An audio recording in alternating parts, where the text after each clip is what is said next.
اس میں قصور عوام کے ساتھ ساتھ علماء کا بھی ہے کہ وہ بھی ان مسائل کے سلسلے میں اپنے جمعے کے بیانات یا دوسرے موقعوں پر امت کی رہبری نہیں کرتے، وہ چھیڑتے ہی نہیں ان مسائل۔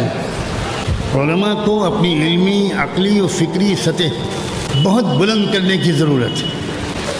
میں دوبارہ اس جملے کو دہرا رہا ہوں کہ علماء کو اپنی علمی، عقلی اور فکری سطح بہت بلند کرنے کی ضرورت ہے۔ امام محمد رحمۃ اللہ علیہ کہا کرتے تھے کہ جو عالم اپنے زمانے کے مسائل اور حالات کو نہیں جانتا وہ جاہل ہے، صاف لفظ کہا۔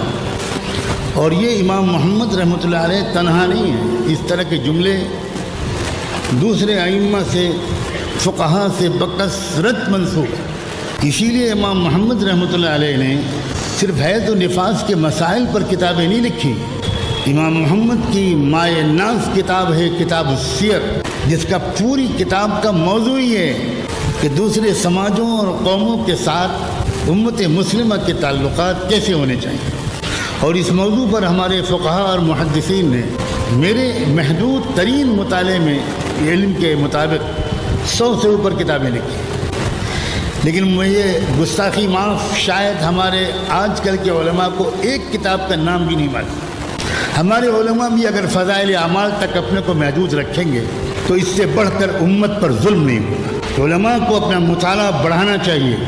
جو لوگ راتوں میں صرف سوتے ہیں، رات کا ایک حصہ مطالعے میں نہیں گزارتے، انہیں اپنے کو عالم کہنے کا کوئی حق نہیں۔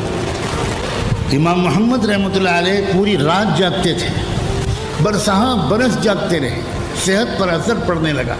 ان کے شاگردوں نے، ان سے تعلق رکھنے والوں نے بڑی خوشامد کی ان سے کہ حضرت یہ مت کیجیے۔